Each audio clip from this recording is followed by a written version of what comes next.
Hey everybody, Dr. G here. I'm a licensed clinical psychologist and body language expert, and today we're going to be watching more from the Alex Murdaugh trial. Specifically, we're going to be watching SLED Agent David Owen interrogate Alex Murdaugh about 2 months after the murders occurred. We're going to see how Alex Murdaugh uses his body language to try and manipulate people. And as always, if you like this kind of content, please like and subscribe. All right, let's get started. So we're going to skip about an hour into this interrogation. Overall, it was close to an hour and a half long. The first hour had plenty of interesting stuff, but I'm going to save that for another video. What I'm going to show you is how manipulators and psychopaths use their bodies to manipulate people. So I'm going to show you the last leg of this interview and how Alex Murdaugh tries to use it to his advantage. So now we're to the last leg of the interview. It opens up the opportunity for Alex Murdaugh to ask some questions. And this is where he tries to get more manipulative. We're going to see that through his body language and through the questions he asks. But you got to pay very close attention to catch this stuff. Have I been able to answer some of your questions? I know you probably have more. But with my questionings, trying to get some things cleared up, have I given you some answers? Well, I mean, I do know more than I did, for sure. So, yes, I mean, some of those questions have certainly, yes, sir. So that was an interesting interaction. Some of those questions have certainly, yes, sir. I think that he wanted to say more. He's impulsive, so he's going to have a tendency to say more than he probably should. And so when he catches himself doing that, he just stops and tries to redirect. Watch this again. Sure. So, yes, I mean, some of those questions have certainly, yes, sir. What other questions do you have that?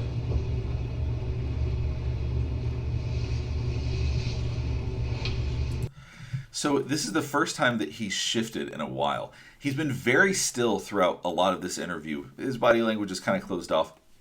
None of that aspect of it is that shocking because anybody being interviewed by a SLED agent is probably going to feel some level of discomfort. He's been very closed off, but we're going to see that change.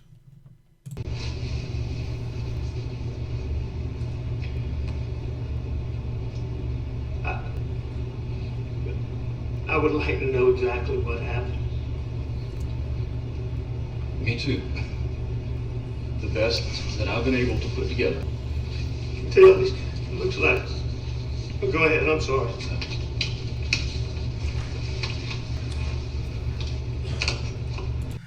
All right, the posture has changed. Now he's leaning forward. You're going to see every time he does this, it means either one of two things, or possibly both. One, he's feeling more comfortable.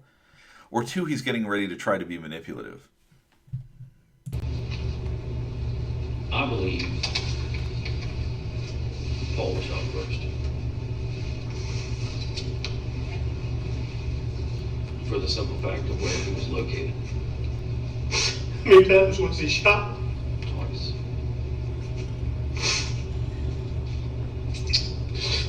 I thought he shot Maggie first because I could tell he shot her in the back of the head. So if you'll notice, he just said, I thought they shot Maggie first because they shot her in the back of the head. So now he's trying to make himself seem like he couldn't be a suspect because he's trying to provide conflicting information with what the agent just said. So the agent said, okay, we think that Paul was shot first. So now he's trying to say, well, I believe something different. So he's trying to make himself seem like less of a suspect by trying to provide conflicting information.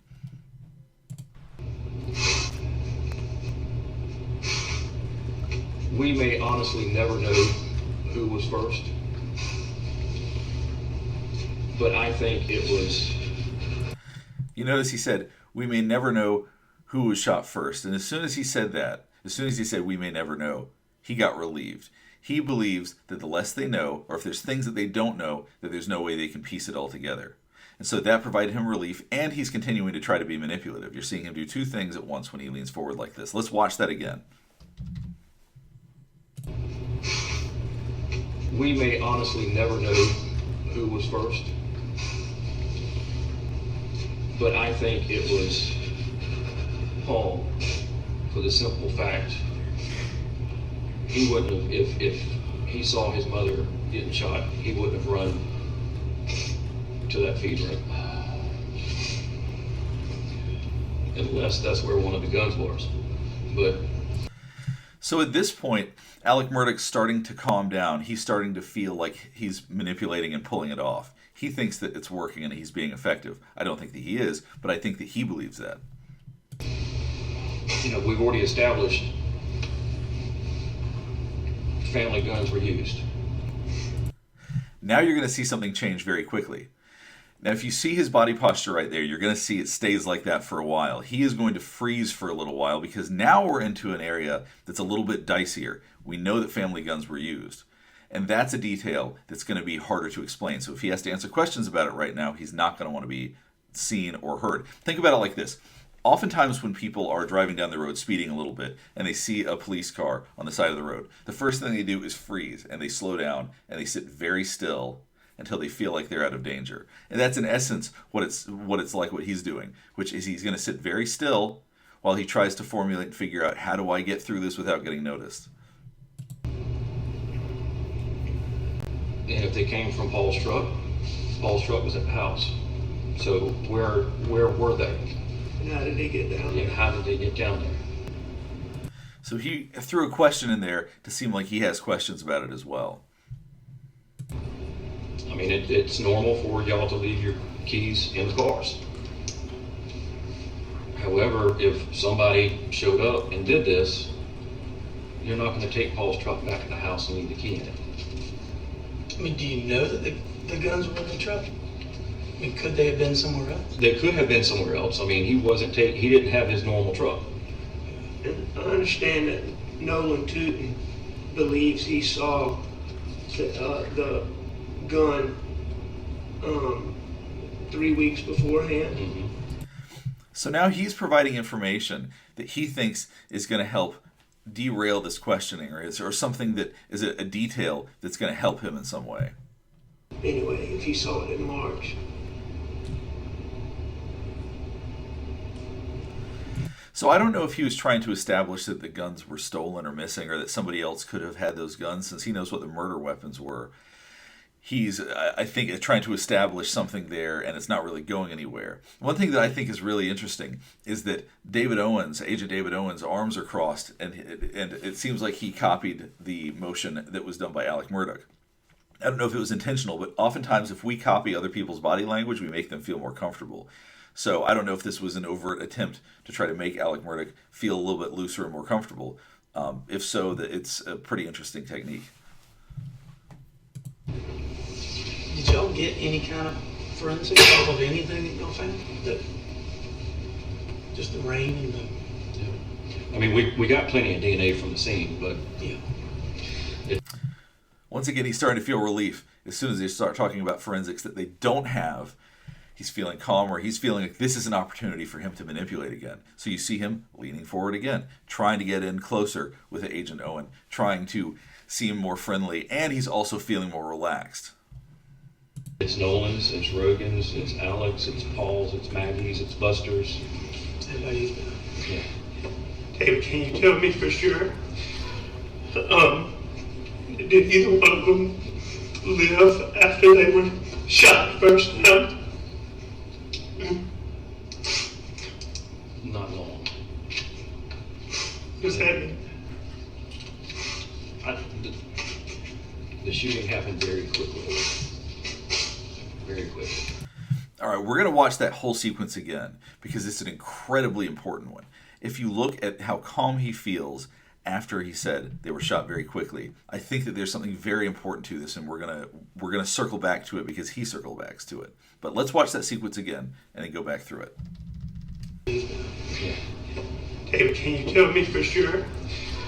Did either one of them live after they were shot the first time? Not long. What's happening? The shooting happened very quickly. Very quickly. All right, so he's back to his posture of one, being manipulative, and two, feeling relaxed. And I'll tell you why I think that is. He said that the shooting happened very quickly. I believe that detail may be slightly inaccurate. There's something about that brought him relief. Alex Murdaugh liked hearing him say that they were shot quickly. So I think what's possible is that it didn't happen so quickly. So he feels like, okay, they've got that detail wrong, so there's things they don't know.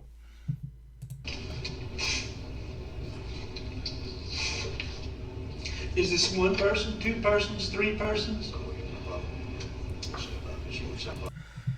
So now he's asking how many people it is. Obviously, if he establishes that it's 2 people or more, he can eliminate himself as a suspect. So of course he wants to know this. He's desperately trying to figure out how much do they know, and can I stop worrying that they're considering me as a real suspect?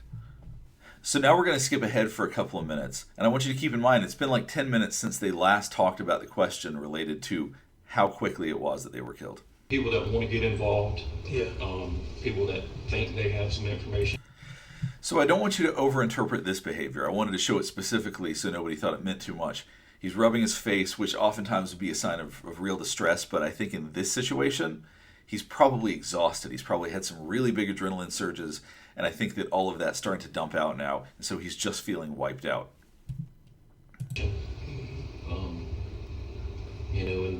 Especially the manner of death. They're all over the place. Well, I mean, y'all been taking a licking. And you can see him starting to wiggle a little bit. I think he really wants to be done and get out of this room at this point. But you're going to see he does end up taking things back to a very interesting place in just a minute. Press about not disclosing stuff, but Jesus Christ, man. I don't have anything to disclose. Well, and why are you going to tell the bad guy what you got? Thank you. So now he's leaning forward so we can assume some kind of manipulation is coming forth. And at this point, the temperature of the room is chilled. Everybody seems relaxed. They're being friendly. They're being casual. And I think that that's what opens him up, what opens Alex Murdaugh up to ask him the question he does. I just don't understand it. I mean, look. Nobody wants to know more than this man right here and this man right here. I know. Everybody I else. believe that. Everybody else. David, how far apart in time were the shot? So he goes back to this question out of nowhere. Just to be clear, for the couple of minutes leading up to this is not a question that makes any sense in this context. So for whatever reason, as I said, I think they got that detail a little bit wrong. And because of that, he's feeling overly confident about it and feels like if they got that wrong, maybe they're wrong about everything and maybe they can't pin this on me. So he wants to find out more. And did one of them know the other one was dead or had been shot? I think it's impossible to answer that question.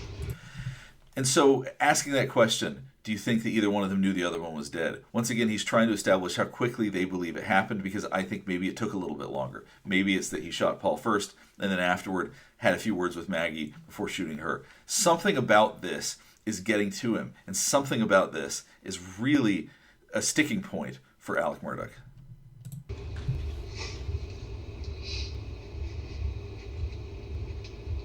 I think it is impossible. But you certain Paul was shot first? I believe he was. I'm not certain. I believe he was. Maggie would have known that then, wouldn't she? So he's asking these questions, he's going back to this as a way to legitimize asking how quickly they were shot so that they wouldn't think that was a suspicious or weird thing to ask, which I think it is a strange thing to ask. But he's trying to legitimize it by acting like, oh, I care how quickly they were shot because I want to make sure that they weren't suffering or that they didn't know each other had been shot or something like that. Well, how soon afterwards she was shot? And it all depends on how many shooters were there. I mean, if we're looking at 2 shooters, it could have happened at the same time.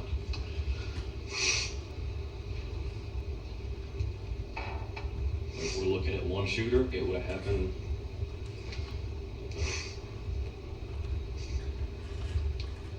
And I know you can't help but think about it, but don't beat yourself up over getting an answer. It's not going to do anything to you.